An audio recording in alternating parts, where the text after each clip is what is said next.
ibigay niyo sa akin ang inyong mga alalahanin. Kung kayo ay pumapatok, hindi ko ba kayo pagbubuksan? Tumingin kayo. Amen. Good morning mga kapatid. Ang buhay natin dito sa lupa, nung araw, nung hindi pa natin kilala ang Diyos, ang tingin natin, wala tayong takot sa Diyos nung araw, di ba? Ang tingin natin, pupunta tayo sa langit. Kasi ang katuwiran ng tao, mabait naman ng Diyos eh. Pag namatay ako, kaaawaan ako. Naawa na nga eh. For by grace, you are saved through Jesus Christ. Naawa na nga ang Diyos, kaya ibinigay na niya yung kanyang anak para iligtas tayo. Wala lang ibang awa, kundi si Kristo lang. Ang kaisipan kasi ng tao, mabait naman ng Diyos eh. Hindi naman siya pumapatay eh. Ganon din ang kaisipan ko noon, kahit nung naging Kristiyano ako, ang kaisipan ko pa rin, hindi pumapatay ang Diyos, dahil mabait nga eh. Pero nung mabasa ko yung Deuteronomy 32:39, siya'y bumubuhay, siya'y pumapatay, siya'y sumusugat, siya nagpapagaling ng sugat. So pumapatay pala talaga ang Diyos. Pero pinipili niya, ang papatayin niya, ayon sa kanyang kagandahan loob. Katulad nung araw, pinatay niya lahat ng mga Nephilim. Lahat sobrang kasamaan ng panahon ni Noe. Kailangan lipunin lahat ng tao. Kung mo tao, carnal-minded. Kaya kailangan i-born again. Kaya gano'n na lang ang pag-ibig ng Diyos, ibinigay niya yung kanyang anak. Upang ang sino mang sumampalataya kay Kristo ay hindi mapahama, kundi magkaroon ng buhay na walang hanggan. So, yun ang awa. So, alamin ngayon natin. Kailangan kung natatakot tayo sa Diyos, alamin natin kung paano tayo makakalusot. Kasi nakakatakot, sabi ng Diyos eh. Huwag kayong matakot dun sa pumapatay ng katawan na hindi makakatugsa ng kaluluwa. Kundi ang katakutan ninyo ay yung may kapangyarihan pumatay ng kaluluwa at katawan sa impyerno. Kasi ang pumapatay ng katawan si Satanas eh. Huwag daw tayong matakot yan kay Satanas kahit patayin ka. Pag pinahintulutan ng Diyos mamatay ka, sigurado naman sa langit ka. Kasi may plano ang Diyos. Sabi sa Isaiah 57:1, meron matuwid na namamatay eh. Dahil meron darating na kasakunaan sa buhay niya, kailangan siya mamatay. So alam ng Diyos yun. Pag meron namatay, kalooban na ng Diyos yun. Sabi sa Matthew 10:29, na walang babaksak na ibon sa lupa, malibang loobin ng Ama. At walang buhok sa atin bubon kung hindi loobin ng Ama. Yung ibon nga isang beles na, isang pera, ang halaga. Napakamura nga nun, walang kakwenta-kwentang bagay, mahalaga sa Diyos. Tayo pa kaya, nanilikha ayon sa image of God. We are being created to the image of God. Kasi ang plano ng Ama, magkaroon siya ng maraming anak. At ang paraan niya lang, gumawa siya ng tao sa pamamagitan ng alikabok, hiningahan niya ng buhay, ng espiritu ng buhay. At ang tayo naging buhay na kaluluwa. So lahat ng bagay na may buhay, nasa kamay ng Diyos yun, sabi sa Ecclesiastes 10:12. Ang lahat ng buhay ay nasa kamay ng Diyos at ang lahat ng hiningan ng tao. So kapag nagdesisyon ng Diyos, kung sino mamamatay, mamamatay. Kung sino ang hindi mamamatay, hindi mamamatay. Kaya ang pananampalataya natin, mga kapatid, na magpakabanal-banal tayo para hindi tayo mamatay. Kasi si Jesus Christ nga, kaya lang namatay si Jesus Christ, nandun na yung lahat ng kasalanan sa katawan niya. Pero kailangan i-give up niya yung kanyang kamatayan. Kaya sabi niya, into your hands, Father, I commend my spirit.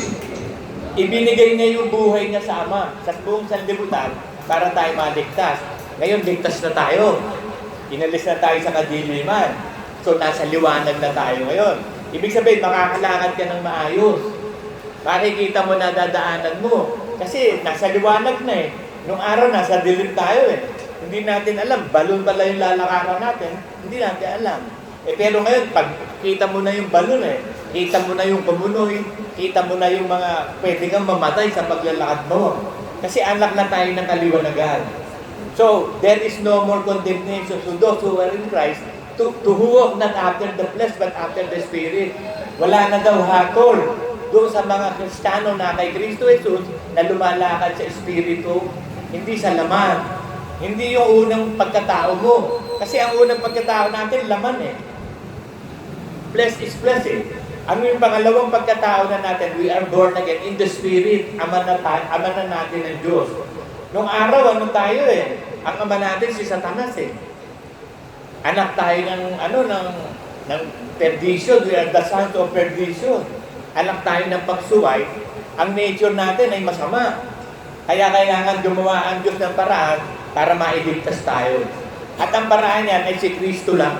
Kailangan ng salita ay maging katawan. Upang sa ganon, pag naging tao na yung salita, magagawa na ng tao yun ang pagkuha ng lahat ng kasalanan sa libutan at binayaran ng Panginoong Hesus ng kanyang buhay, ng kanyang dugo. So maliwanag na ligtas na tayo. It is by grace, awa ng Diyos yun. Hindi natin ginawa yun. Ginawa ng Diyos yun dahil mahal na tayo. At nakita ng Diyos sa pasimula pa lang, hindi pa nililita ang langit at sino yung mga anak niya. Kaya nung makita na yung mga anak niya, pinili na niya. Tapos sa 3 oras, tinawag niya. At nung tawagin naman niya, doon makikita kung sino yung mga tunay, pinili naman niya. At yung mga pinili naman niya, yung siguradong pupunta sa langit, ginawa niyang matapat. Ang Diyos ang lahat gumawa nito. Wala tayong ginawa. Ang ginawa lang natin, sumampalataya tayo. At yung pananampalataya yun, keep the faith. Kaya sabi ni Pablo, I have fought a good fight of faith. I have kept the faith. Nakipagbaka ako ng mabuting pakikipagbaka ng pananampalataya. Natapos ko na ang aking tungkulin. Natapos ko na yung aking landasin. Kasi si Pablo naman, banal na banal, natatakot pa talaga sa Diyos eh. Sabi niya sa 1 Corinthians 9:27, ang katawan ko ay aking hinahampas at sinusupil, baka sa aking pangangaral, ako yung matakwil. So, yung fear of the Lord, napakahalaga niyan. Kasi yung fear of the Lord, yun ang buong katungkulan ng tao. Basahin natin, ha? Sa Ecclesiastes 12:30.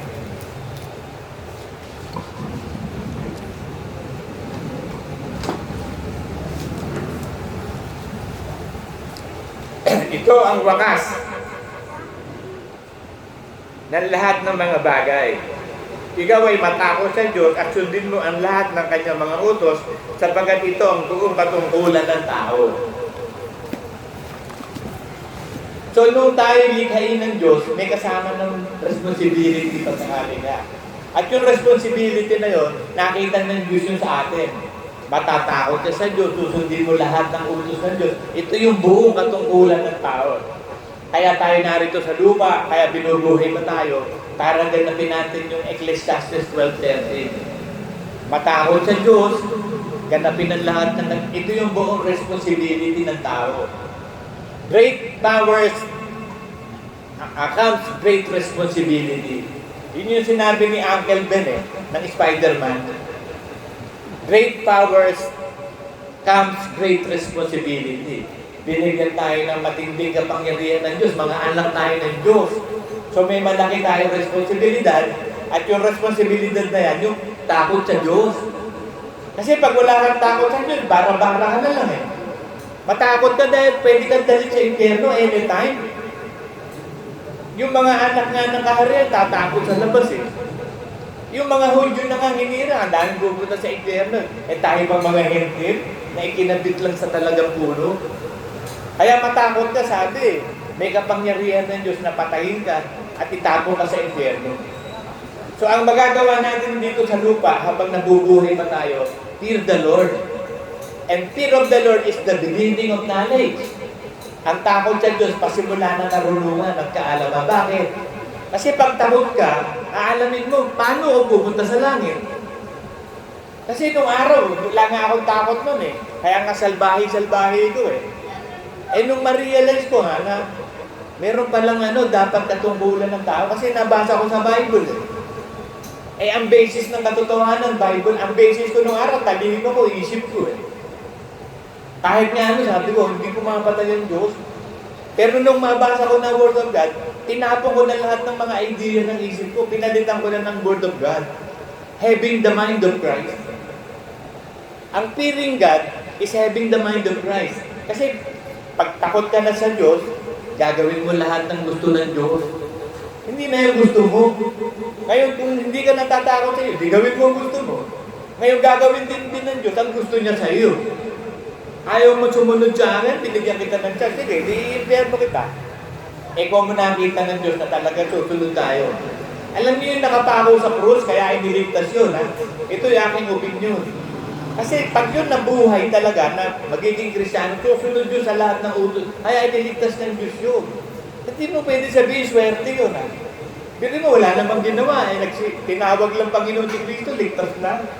Hindi, kasi ang Diyos, God of yesterday, today, and forever. Alam niya lahat ng nangyayari sa tao. Alam ng Diyos na yung nakapako sa krus niya, kung magiging Kristiyano, susundin nun ng lahat ng utos ng pagka-Kristiyano. Kaya niya iniligtas. Alam naman, ililigtas niya agad yung nagsisilang, tapos ligtas na. Ganun ang ginagawa ng tayo. Di ba ganun na maririnig natin? Kapag yung malapit na lang ako, tsaka ako magsisisi. Paano ako madedo ka na? Hindi ka magsisisi. Ganun ang kaisipan ng tao Tsaka na lang ako magsisisi. Gagawin ko na muna lahat. At tulad sinasabi ni baby sa akin. Sabi niya, bakit? Sana nagpayaman muna ito doon sa asesor bago ka na-Kristyano. Sabi ko, hindi ganun yun, baby. Ang Diyos ang tumatawag, ang Diyos ang gumagawa. Gumawa lang ang Diyos sa akin, na-realize ko. So nawala na sa isip ko lahat ng material na ang gusto ko na laman dito sa kaluluwa. Pero sa matatalino, tsaka mga tusong tao, pwedeng gawin yun, di ba? Magpapayaman muna ako, tsaka ako magsisisi. Hindi pwede yun. Today is the day of salvation. Kaya nga mapalad tayo, tinawag tayo maaga, malaki paghahanda Masasanay tayo sumunod sa Diyos. Ngayon yung iba naman, nasasanay sa pagsunod sa sarili niya. Katulad ni Lucifer. Nung una, sanay na sumunod sa Ama yun sa Diyos Kasi archangel siya Pero dumating na yung time na gusto na niya maging katulad ng Diyos, ang sinunod niya, yung isip na niya, yung sarili na niya. Naging hari na siya ng sarili niya. Tingin niya, kaya niya Yun ang kahangalan niya Yung sobrang talino, nagiging hangal. Full of wisdom, full of foolishness ang nangyari sa kanya. Tayo hindi, mga anak tayo ng kaliwanagan. Nung araw, anak tayo ng Diablo, ngayon anak tayo ng Diyos. Huwag mo kalilimutan, anak ka na ng Diyos ngayon. Kasi sabi sa James tumitingin tayo sa salamin at pag-alis natin, nakakalimutan na natin kung sino tayo, kung ano tayo. So huwag mo kalilimutan, pupunta ka sa langit, anak ka ng Diyos, at ang anak ng Diyos, susunod sa lahat ng gusto ng Diyos. Kaya nga kinalugdan si Kristo, lahat ng utos ng Ama, sinunod niya. Ngayon, mga anak tayo ng Diyos, sinusunod ba natin lahat ng utos ni Kristo? Bilang panganay ng kapatid, bilang Diyos, at Panginoon natin ang Panginoon Jesus. Savior and Lord. Lord and God. My God and my Lord. Yun dapat buuin mo. Kasi yung Diyos, ang Diyos lang ang nakakapagligtas. So kung ang Panginoon Jesus ang Diyos mo, gawin mo Lord, Panginoon. Kasi ang Panginoon, susunod ka sa utos. At para mawala ang takot natin, perfect love casts out fear. Ano yung perfect love? Ano yung love pagsunod sa utos ng Diyos? Ano yung perfect? Tapat ka talaga susunod sa lahat ng utos. Perfect. Kaya ibinilang tayo ng Diyos na perfect lang. Kasi hindi tayo natitiso sa salita. Lahat ng utos ng Diyos, pinagsisikapan natin gawin. Ginawa tayong perfect. Kita na niya yun Kaya tayo ginawang perfect. And the Father is heaven, is perfect. You must be perfect. Ibig sabihin, mabuhay ka sa kabanalan. Kung tunay na perfect ka na nga at pinerfect ka ng Diyos, mabuhay ka na sa kabanalan. Perfect love, katulad ni Kristo. Perfect love Hanggang sa krus ng Kalbaryo, sinunod niya. Tinubad niya yung pagka-Diyos niya, nabuhay siya ng pangkaraniwang tao. Kaya lang, ang buong kapuspusan ng Diyos na kay Kristo. Ganon din si Kristo Meron din siyang ministering angel nung nabubuhay siya sa lupa.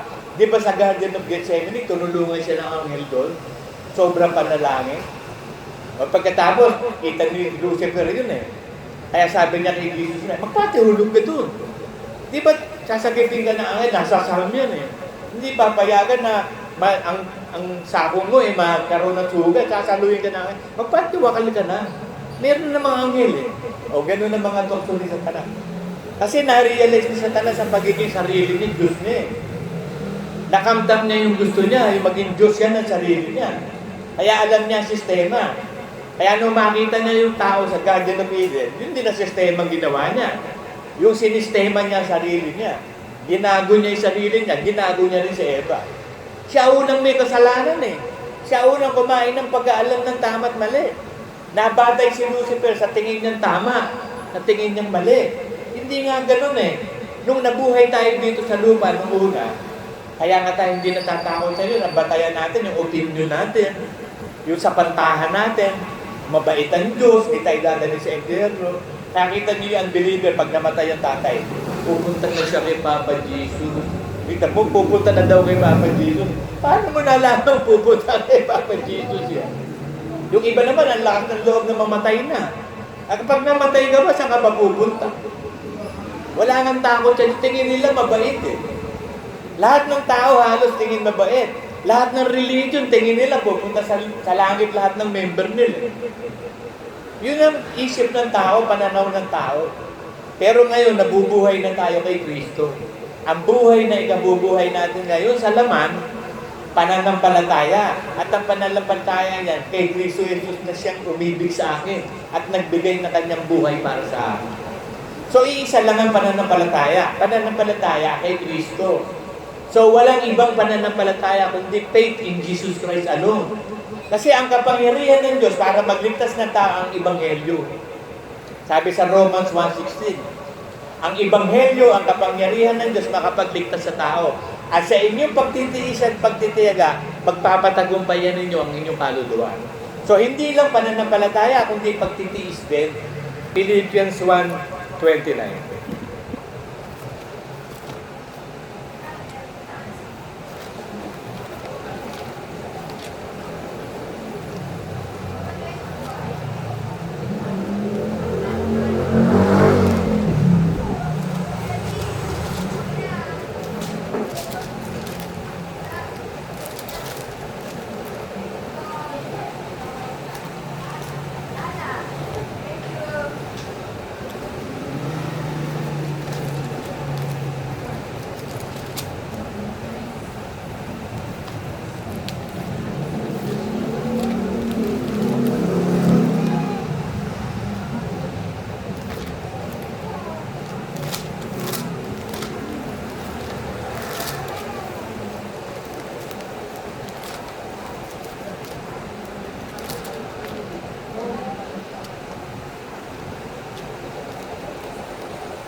Philippians 1:29. Sapagkat sa inyo ipinagkaloob alang-alang kay Kristo Jesus, hindi lamang sumampalataya sa Kanya, kundi magtiis naman alang-alang sa Kanya. So yun ang naging kulang ni Lucifer eh. Sumasampalataya siya, tsaka iwan siya, pero hindi nakapagtiis. Ganon din tayo. Pag hindi ka nakapagtiis hanggang wakas, hindi ka maliligtas kahit sinabi mo pang anak ka ng Diyos. Eh yun na nga, si Lucifer na nga eh. Binibilang na anak ng Diyos, archangel pa eh, napakataas ng katubulan eh. Pero hindi siya nakapagtiis eh. Bumigay siya, sinunod niya ang gusto niya. Ang pipigilan natin yung dati nating pagkatao, na hindi natin gagawin ang gusto nung dati. Ang gagawin na lang natin, yung sundin yung bagong pagkatao. Kasi yun ang ginawa ng Diyos eh. Hindi niya marirepair yung dating pagkatao natin. Basura na yan eh. Kaya ipinako sa krus para hindi na makakakilos. Binigyan tayo ng isang bagong buhay, bagong pagkatao, bagong espiritu, lahat-lahat, bagong buhay, upang itira tayo dun sa bagong Jerusalem. At ang lahat ng bagay gagawin niyang bago. Ayaw ng Diyos ng luma. Kasi yung luma, may amag yun eh. Itong earth na ito ngayon, may amag ito eh. Itong lupang to, madumi ito, marumi, hindi pwede panahanan ng banal. Kaya gagawa siya ng mga bagong langit at bagong lupa. At doon, yun ang mamanahin natin. Ang mababa ay magmamana ng lupa, sabi. Hindi itong lupang ito. Babasahin ito eh. Yung bagong lupa, the New Jerusalem, gagawa ng paglalagyan. Kasi bababa na yung New Jerusalem sa bagong lupa. Kaya nga, New Jerusalem yun. Yung Old Jerusalem nasa dating lupa eh. Kaya nga susunugin yung Jerusalem at yung dating lupa. Ngayon, pagbaba ng bagong Jerusalem, kailangan bumaba siya sa bagong lupa. Kasi hindi pwedeng yung bagong alak ilalagay mo sa lumang lalagyan. Hindi pwede yun. Masisira yung lagayan. Yung bagong alak ilalagay sa bagong lalagyan. So yung bagong pagkatao natin, inilagay sa atin, bagong nilalang tayo. At yung New Jerusalem bababa sa bagong lupa. So, kailangan dito pa lang sa lupa, para ma-maintain na natin ang bago, mabuhay ka na sa bago. Magkaroon ka ng takot sa Diyos talaga. Matakot ka. Pwede kang dalhin sa impyerno eh. Sabi nga yung mga anak ng kaharian, itatapon sa labas eh. Oh. Mga Israelyo, itatapon sa labas. Pag tinapon ka sa labas, hindi ka napapapasukin. Pag isinuka ka ng Diyos, hindi ka nakakainin. Hindi aso ang Diyos eh. Pero yung aso, pag isinuka, kakainin pa. Hindi. Ikaw ay malahining nga, isusukit ka sa akin, bibig. So check yourself. Malahining ka ba? Ibig sabihin na malahining nga, on and off. Parang Christmas light. Excuse me. Kung kailan mo lang gustong sumunod, susunod ka. Pag ayaw mo sumunod, hindi ka susunod. Pag gusto mo lang mag-iikapon nandun, mag-iikapon ka. Pag ayaw mo, hindi ka magnanakaw ka. Pag gusto mong mag-worship ng face-to-face worship, pag ayaw mo, hindi na. Kailangan magabayan tayo ng Espiritu. Lahat ng kalooban ng Diyos, gaganapin natin. Yun ang buong katungkulan ng tao. At ito ang konklusyon ng lahat ng bagay. Matakot ka sa Diyos at sundin mo ang lahat ng utos ng Diyos sapagkat ito ang buong katungkulan ng tao. So kung meron kang iniisip na katungkulan o responsibility sa lupa o sa sarili mo, yun yung matakot sa Diyos. Sundin mo lahat ng utos. Kaya pag may takot ka na sa Diyos, matututo ka ng makasunod sa lahat ng utos. Kaya the fear of the Lord is the beginning of knowledge. Knowledge from God. Karunungan, kaalaman galing sa Diyos, at iyon ay ituturo ng Espiritu Santo sa atin. Kaya sabi ng Diyos, ngayon, ang Panginoon ay siyang Espiritu. At kung saan naroon ang Espiritu ng Diyos, nandun ang kalayaan. Ang gusto ng Diyos, maging malaya tayo, sundin yung pagtitiis at pananampalataya. Doon nalulugod ang Diyos eh. Kinalulugdan niya yung nagtitiis at sumasampalataya. Katulad ni Job. Nakatagal si Job ng pagtitiis. Biruin mo, napakahirap nung, kaya ganun na lang awa ng Diyos kay Job eh. Kasi walang kasalanan, napaparutahan. Kaya binigyan ng Diyos ng kalakasan si Job, magawa niya. Eh, biruin mo, iniisip ni Job. Pag umaga, sana, sabi na, sana maggabi na. Pag naman gabi, sana mag-umaga. Gaano yun talagang gusto mo pabilisin ng araw. Pero kung mo nakita ng Diyos, talagang matuwid si Job. Kahit ibinigay niya kay Satanas. At si Satanas naman, sinamantala. Biruin mo, inubos lahat ng kayamanan. Nilagyan ng sakit na hindi gumagaling din. Pinatayan lahat ng anak. Biruin mo yung kaparusahan binigay ni Satanas. Kaya ganun na lang ang awa ng Diyos kay Job. Pinagpala si Job. Dinobol niya ang pagpapala ni Job. Kasi una, meron siyang anak na 7 eh. At dagdagdag na another 7, kaya na-double. Yung lahat ng mga, yung mga guya niya, mga baka, kambing, tupa, dinoble ng Panginoon yun. Pinag-offer rin yung mga tao sa kanya ng mga ginto. Pati yung 4 niyang kaibigan na walang kakwenta-kwentang kaibigan, na nainisip at nag-uusga, pinagbigay sila, inutusan ng Diyos eh. Kaya tayo, kapag meron persecution, meron blessing. Yun ang sabi ng Diyos eh. Ang sino man nag-iwan ng kanyang amatina, asawa at kapatid, mga magulang at mga asawa at mga anak, tatanggap ng 100 ulit dito sa lupa. At ang huli nito, buhay na walang hanggan. With persecution. Kaya pag kayo na-persecute, matuwa ka. Kasi may pagpapalang kasama yan. Sabi ng Diyos eh, baka 100 ulit eh, 100 times eh. At may kasamang pag-uusig. Kaya kapag inuusig ka, ibig sabihin pagpapalain ka ng Diyos. Welcome mo yung pag-uusig. Tignan mo si Pablo, nagpatotoo siya, sabi niya, 2 beses nga ako hinampas ng 30 siya. Hinataw, binato, ginulpe, pero yun sa ikaluluwalhati ng Diyos upang makamit ko si Kristo. Kasi napakahirap ng pagiging tunay na Kristiyano. Tatanggapin mo ang kalupitan ng sanlibutan. Uusigin ka, wawalangyain ka, gagaguhin ka. Tatanggapin mo lahat yun na may pasasalamat at kagalakan. Magala ka kapag nagaganap to sa iyo. Huwag kang magtaka ba't nagaganap sa iyo yan. Pagkat kalooban ng Diyos, napadaanin tayo sa pagsubok, lumabas ang pagkaginto natin. Pag lumabas ang pagkaginto natin, meron nang i-snatch yung magnanakaw bababae. May bababang magnanakaw eh. At ang nanakawin niya, yung ginto lang. At saka yung diamante. Kasi sabi ko nga sa inyo, ang diamante, ginawa ng earth yung diamante. Pag nakakita ka ng malaking diamante sa Congo, meron nun sa Africa. Ibig sabihin, napakalaking carbon ang pinitpit ng Earth through weathering, climate change, lindol, pinitpit yun at naging diamond na malaki. Kasi ang diamond, kikislap lang yun. Pag inilagay mo sa background na itim, isama mo sa puti yung diamond, hindi mo makikita kislap. Maputi yung background eh. Kaya inilagay tayo ng Diyos dito sa earth na madilim. Wilderness. Pag sinabi wilderness, gubat, napakadilim nitong earth. Lumilitaw yung pagka-diamante, pagka-gold. Bakit? Nandun sa background na itim eh. Kaya alam ni Kristo yung iisnatchin niya. Pagdating mo maglanakaw, nanakawin niya yung mga gold at diamonds. Kumikislap yun, nagliliwanag saan? Sa earth. Bakit? Nasa dilim ang earth eh. Nagliliwanag lang ang diamonds kapag nasa background na black. Kaya pagbaba ng Panginoon, alam na yung dadamputin niya.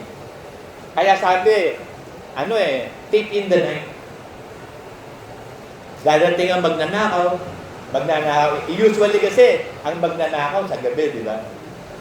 Wala naman magnanakaw sa araw, itarkite. Sa gabi, kaya sabi, tip in the night.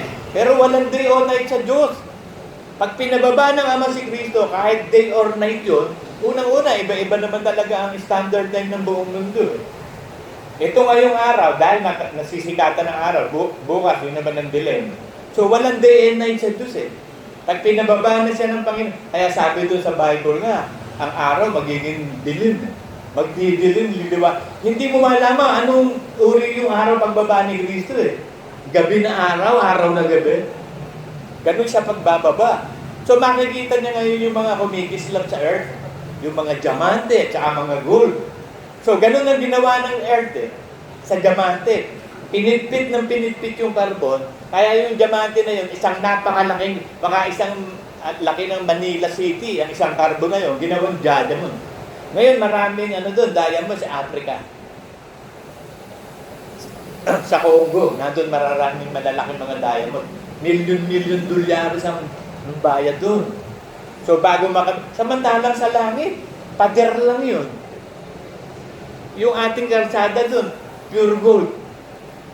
Tapos yung ating gate na papasukan na pintuan made of pearls.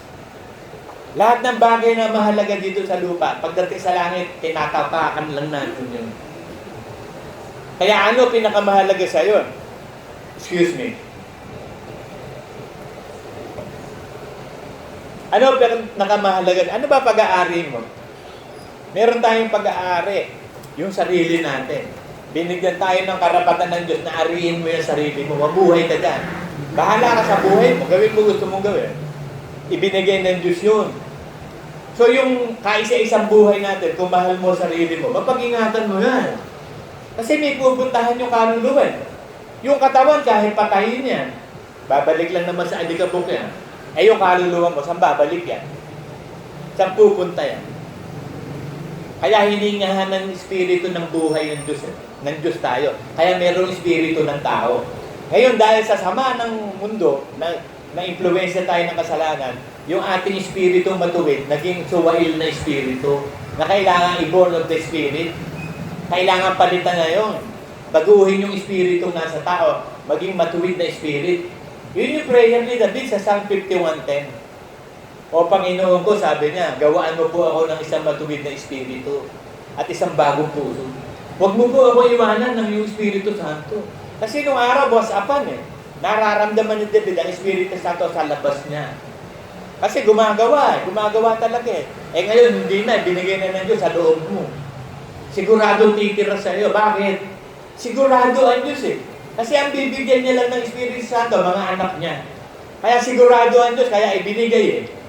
Sigurado siya, bakit? From that time to yesterday, to now and forever, alam niya, kilala niya tayo. Hindi ka pa nga, sperm cell ka pa nga lang, kilala ka na ng Diyos eh. Hanggang sa kung ikaw ay mananampalataya. Kaya yung nilikha niyang New Jerusalem, kompleto yung kwarto doon. He is a perfect God. Hindi gagawa ang Diyos ng New Jerusalem na kwarto na may sobra o kulang. He is a perfect God. Perfect timing. Biruin mo yung timing niya kay Abraham eh. Nung iaalay ni Abraham si Isaac, papatayin na niya para i-operate. ang timing ng Diyos in the nick of time eh. Point, 0.000001 second. Dumating yung angel. Abraham, huwag mong ituloy yan. Nakita ng Diyos ang pagsunod mo. Pinapurihan mo isang lubot. Merong ipapalitan Diyos sa iyo. Ayun, nandun yung isang lamp. Nakasingit doon sa tabi ng yun ang i-offering. Yun si Kristo. Imbis na i-offering tao para sa kasalanan niya, si Kristo na yun lamp. Imbis na tayo ipapako sa cross, tayo yung mamamatay, si Kristo na.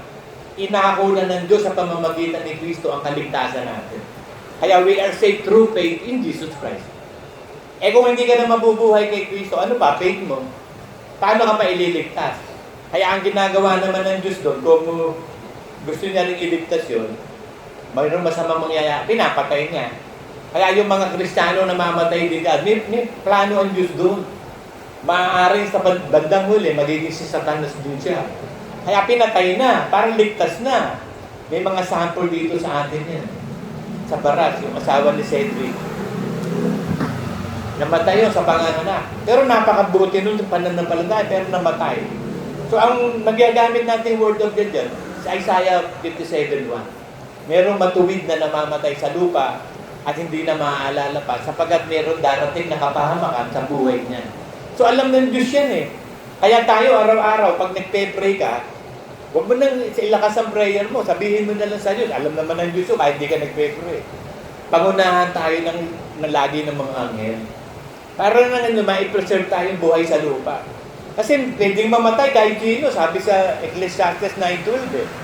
Katulad nung na nalalagay sa hindi tamang panahon eh. Parang lambat daw na nahuhuli yung isda sa kasamaan ng panahon. Kaya walang premonition. Hindi nga nalalaman ng tao ang kanyang kapanahunan. So huwag kayong maniniwala na may premonition. Nakita ko nga si tatay bago namatay. Kumakaway-kaway ko eh. Nandun sa may tabi na sa akin eh. Nung pala mamamatay na. Tapos nag-aakap ako ng gusto ko doon. Tapos sabi sa akin, kung pababayaan mo ang kapatid mo. Nung pala nagpe-premonition siya. Hindi, walang ganun. Kung si Brother Manny na nga eh. Biglang namatay, walang premonition, apostol pa yan. Ang ipinagtataka lang ni Brother Manny, sabi sa akin, ang pinagtataka ko, Larry, ba't ako pinagmamabilis ng Diyos? Hindi naman pumasok sa isip ko, mamamatay din siya. Sabi ko, ewan ko sa isip ko, kayo ang manong God eh. Bakit nagmamadali ako? Bishop ka. Ang bilis ko naging bishop. Bishop ka. Sinabi lang nun, parang si David. Sabi kay Nathan, kunin mo yung balabal na bayonet, yung singsing ko at saka yung molang kabayo, isakay mo si Solomon doon. Si Solomon na magiging hari ng Israel. Sinabi lang yun ni David. Siya ang magiging, ganun din si brother na sinabi lang, bishop ka. Yung iba, naghahanap na ng mga ebidensyang iba eh. Ayun na nga ang ebidensya, sinalita eh. Yung centurion nga, sabi ng centurion kayo rito, huwag na ho kayong pumunta sa bahay ko, sabihin nyo lang. Kasi the word of God is God. The word of God is God. Pag nagsalitaan Diyos, Diyos yun, salita yun, sigurado yun. Kaya walang salita ng Diyos na hindi pwedeng mangyari. Lahat ng pangako ng Diyos, lahat ng sinabi niya, magaganap yun. Lahat ng prayers natin, tandaan nyo, gaganapin ng Diyos yun. In His time, meron tayong man Diyos eh. Meron siyang panukala. Kaya huwag kayo titigil ng panalangin. Kung meron kayong prayer na gusto matanggap at ang tagal-tagal na, huwag kayong mainip. Huwag kang magsawang manalangin. Sabi sa yan eh. Matthew 18, isang talinghaga na huwag kayong manlupaypay. Huwag kayong titigil sa panalangin. Sa Ephesians naman, 1 Thessalonians, sabi niya, pray without ceasing. Galatia naman, manalangin kayo ng lahat ng uri ng panalangin. Sa Espiritu at panalangin sa mga banal. Kailangan kasi mag-pray to one another na tayo kasi napakalapit na. Anytime rapture na talaga eh. Kung ano-ano na nga nakikita sa langit eh. Dahil sabi naman ng Diyos yun, magpapakita ako ng mga tanda sa langit. Iba't ibang mga palat. Yung mga clouds nga, hindi mo alam kung ano-ano itsura eh. Ay makikita mo naman kapag AI ang gumawa, buong-buo. Talagang drawing na drawing eh. Pero yung iba, nagpo-form talaga ng iba. Tapos mayroong iba talaga nagagan. Sa mga isda sa dagat, bakit namamatay lahat? Ang daming namamatay. Mga signs na yan, binibigyan nila, malapit na ang araw. Signs of the times. Pero yung araw at oras na pagbaba ni Kristo, kahit si Kristo hindi niya alam eh. Kaya tip in the night eh. Kaya magnanakaw, magiging labas ni Kristo, magnanakaw. Ikaw ba, alam mo kung kailan ka nanakawan? Tapos, babantayan mo yung mga bagay sa'yo? Huwag mo rin dalhin yung mahalaga para hindi ka nakawan. Kasi kung alam mo na nakawan ka, mapagada ka. Kung alam ba natin ang oras ng pagbaba ng Panginoon, baka mamaya, ano yun, intentionally mong gumawa ng kagaguhan. Kung halimbawa, sa June 2, darating si Kristo, alas 8 ng umaga. Ang gagawin mo ngayon, hanggang June 2, magwawalang yan. Magwawalang yan. Magnanakaw ka, payayamanin mo sarili mo. Eh, June 2 pa naman, di magsosorry muna ka. Kaso hindi nga ganun yun. Sabi niya, kung hindi ka magsisisi, hindi mo malalaman ang oras ng pagdating doon. So kung magsisisi tayo at mabubuhay sa bagong buhay, malalaman natin ang oras ng pagbaba ni Kristo. Ako nga, ang palatandaan ko, pag nakita ko si baby sa harap, nasa pa ako eh. Nandun yung urn niya eh. Sa tabi ng TV. Sabi ko, Panginoon, sana makita ko na si baby sa paanan ko. Ibig sabihin, nandiyan ang Panginoon Jesus. Kasi, may malalaman daw natin eh. Kung ilan ang araw ng pagbaba ng Panginoon eh. Hindi natin alam kung ano gagawin para malaman mo. Yun ang nakikita kong isang paraan na malaman ko. Kasi unang bubuhayin ng mga patay eh. Tsaka tayo mga buhay, pwedeng hindi mamatay. So, unang mabubuhay si baby, unang mag-glorify, bago akala ko panaginip yun. Kasi parang gusto ko managinip nung ganun eh. Kaso, miski sa panaginip, hindi eh. Kasi hindi natin malalaman eh, panaginip ba to o hindi ito. Si Pablo nga nagtatak, am I in the body or not in the body? Hindi mo alam, nasa katawan ba ako o wala ako sa katawan. Pag gumawa ang Panginoon, talagang kababalaghan eh. Pero isa ang sigurado, pag nakita mo Panginoong Yesus, magiging katulad ka niya. Yun ang 100% na Word of God. Pag nakita mo ang Panginoong Yesus, magiging katulad ka niya. So pag nakita mo na ang Panginoong Yesus, unti-unti na nag-glorify ka nun. Tapos mag-meet tayo sa clouds lahat, dadali tayo doon sa kwarto natin sa langit. So habang nasa kwarto sa langit, dadaan ng 7 years, great tribulation. Pag bababa na tayo, bababa na si Kristo, kasama na tayong lahat. At pag tatak niya sa Mount of Olives, wawasakin niya lahat ng kalaban. Sa isang salita, patay lahat ng mga kalaban ng Jerusalem. At mag-aari na tayo na 1,000 taon, being king and priest sa millennium period, mga kapatid. So yung pagtitiis, huwag mo alisin yan. Tiisin mo ng tiisin lahat ng bagay. Kaya naman eh. Sabihin mo lang sa sarili ko, kaya ko to. Matitiis ko to. Ako nga, nangyayari sa akin dahil ang hirap ng buhay ko eh. Ang dami ko ng mga harness sa katawan eh, sa tuhod, sa balakang. Kasi talaga sa gabi, pag gising ko sa umaga, hindi na ako makagalaw eh. At sakit ng spinal cord ko. Tapos di ako sakit ng ulo ko, nahihilo ako. Basta sinasabi ko lang, Panginoon, ikaw ang bahala sa buhay ko. Walang magagawa si Satanas sa akin, Panginoon. Ikaw ang gagawa sa akin. Kasi mapalad yung walang ibang inaasahan, kundi ang Diyos. Naaawa siya sa atin, kaya yung prayer natin, susundin yun. Kaya huwag kang tumigil ng prayer kasi itinataas sa langit yun eh. Dinadala ng ministering angels na langit upang ibigay sa high priest kay Kristo. Ngayon, hawak din ng ng mga 4 living creatures at 24 elders. Tapos inaalay yung sa mercy seat doon sa Ark of Covenant sa langit. Ngayon yung pag-aalay na yun, si Kristo mag-aalay ng pagsamba natin, pagpupuri, pag-iigabu, pagganto, na kinalulugdan ng Diyos yun. Mabango sa Diyos lahat yun. Kaya pag-aalay ni Kristo, mabango sa Ama, siguradong susundin ng Ama, ano man prayer. Bakit? Si Kristo nag-aalay. Kaya sabi niya, humingi nga kayo sa Ama. Hindi kayo tumatanggap, ayaw niyo humingi. Pagkat ako'y lalapit sa Ama upang malubos ang inyong kagalakan. Humingi kayo sa aking pangalan. Tatanggapin ninyo. Kaya humingi lang tayo ng humingi ng humingi. At magbigay ng magbigay at magbigay. Hindi yung puro humingi. It is blessed to give than to receive. Kaya nga, yung lahat ng pagpapalang dumarating sa atin, ilabas mo naman. May paglalabasan ka niya, pagpalayan mo yung asawa mo, yung anak mo, doon sa circle mo, sa family, yung mga mahal mo sa buhay, asawa, mga anak, magulang at kapatid, at iglesia.